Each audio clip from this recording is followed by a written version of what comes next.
The world is in turmoil as peace is shattered by the emergence of demons. The sole hope of humanity, the Taimanins erupt their ultimates.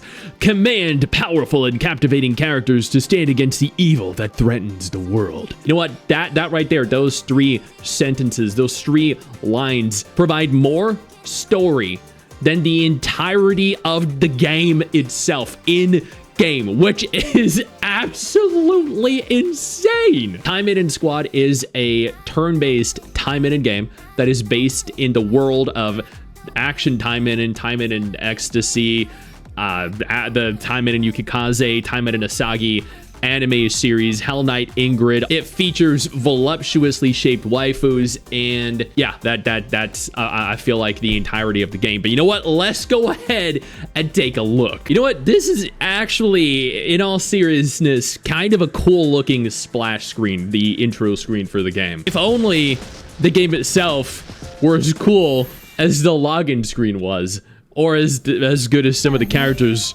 there look in the loading screen.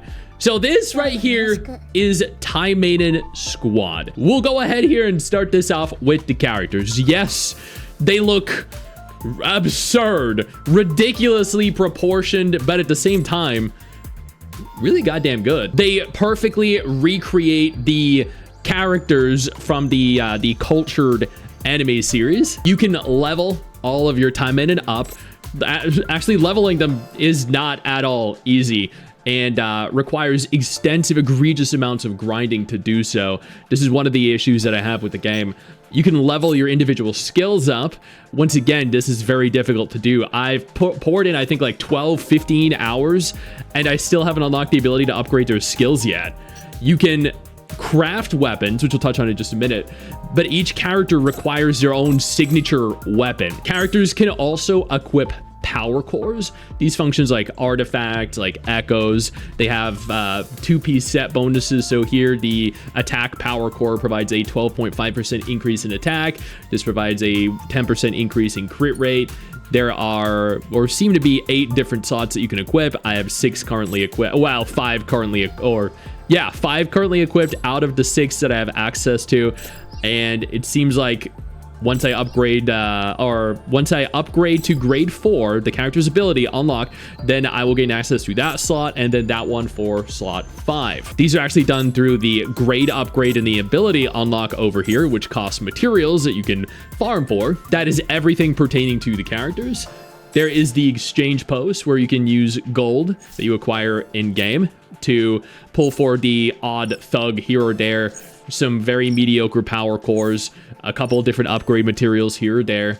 There's a gem exchange, there is the mileage exchange, token exchange, and the clan token exchange. There is the research lab. You can craft the power cores that you need here, health cores, shield cores. These all have varying rarities and therefore by extension powers. You can research each individual type. This also costs resources. HP, attack, defense, crit rate. For each different like affinity, you have balance, you have power, technique, and agility. There's trait research, which is another way to boost your character's strength. These also require various different materials and also the coin currency. The materials, the discs that you need, are actually obtained through the special ops, which we'll touch on also in just a second. And then there is the weapon development. These cost materials that you can also farm, and they take a lot of time. Like you see down here, I have 8 out of 1,000 for that weapon. For Ingrid, I have 4 out of 1,000. For one of my main characters, I have 4 out of 1,000. Evidently, I mean, it's gonna take me a long time to get the weapons for my characters. There is a cash shop. It's pretty standard. There are 2 different memberships, the gold membership and the silver membership. The gold membership does feel a little bit pay to win. You get mileage immediately upon purchasing. You get 25% increased character XP and gold acquisition, which means that your characters get more powerful more rapidly if you pay.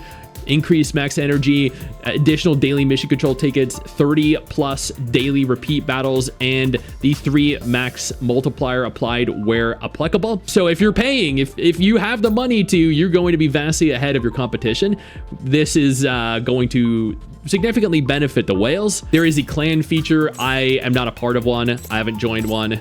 I don't plan on creating one. There's a training room. This serves pretty much like any passive dispatch system where you choose how long to send your units out for, and then they farm various different materials for you. So there we have her farming the XP. Here in the dispatch room, we have them farming these upgrade materials. Same applies to the support room. There's the arena. I mean, I think any gacha game with PvP immediately comes off as pay to win, and is incredibly pay to win, especially when you get so far ahead when paying for the gold membership. There is the combat stages, the main story, extermination, special ops, tactical training, and rift explorer. This is apparently in preparation. The main story doesn't have one, really. You get like a 1-minute intro where it's just a dude narrating over like a static background. There are multiple different stages per chapter. There are a total of 8 chapters so far. I'm currently part way through chapter 5. Gonna go ahead here and show you what the combat is like in case you didn't watch the intro for whatever reason. I have it on full auto. I'm gonna put it to normal speed so you can at least see the animations, you know, at 1 time speed here. There's a lot of jiggle. There's a lot. I mean, God, the character models, like, their faces just look so static, so immobile, and distractingly and alarmingly stuck. You know what I mean? Like, they don't really move. They don't really show expression. The animations themselves actually look decent enough, though. I don't like that the hair clips through their bodies even when they're just standing still. I mean, that's a low effort design right there. But the animations look decent enough. The special effects look decent enough. I don't think anything's gonna survive for my 4th girl to get a hit in. Never mind, she did. And it evaded, naturally. Because why not, right? And that right there is the combat. Pretty much. It's nothing special. Very standard, and admittedly, it gets very difficult very quickly. You hit these gates, these walls, incredibly quickly, and the grinding, the leveling of your characters is incredibly tedious. You can't sweep stages. When attempting to sweep stages, you have to actually play through every single one in succession. There's no quick sweep, or at the very least, there isn't that I can see. And when I streamed it, people reiterated the same thing. I had no idea how to do it if it was actually possible. There are the extermination bosses, which are just, you know, powerful versions of enemies that reward you with items as well. There's the special ops feature. This is kind of like if you played Nikke or any gacha game that has like alternating towers, that this is essentially what this is. You're forced to go in with a specific like affinity of characters, but with how bad the pool currency is here, I mean, I can't fill out half of them. That one I had no characters for. This one I have 1 character for, and I can't do that. And then this one over here, I have, I guess, 4 characters for. I can't actually do that, but the levels of the characters are nowhere near high enough, which is gonna need to grind for them. The gacha has 3 active banners right now. There is the premium recruit, there is the special recruit, and then there is the weapon supply. Ingrid has a 5%. Ingrid is the character I have in my rate up selection list here. She has a 5% pickup rate. Everyone else has 0.3. You can adjust the 4 characters you want. Each one that you add reduces the total chance of actually acquiring them down to 2% with 4 characters selected, or 5% with just 1. The special recruit gives you a premium recruit ticket after 100 successful pulls. The rate for SSR or 5-star characters seems to be 0.2143%. That's terrible. And then for the weapon supply, it seems like each individual character's weapon has a 0.7% chance of a unit acquisition, which is also pretty damn bad. So as you can see, the gacha itself is not great. The acquisition of premium currency and pulls is absolutely terrible, and there really isn't anything redeeming right now about the game.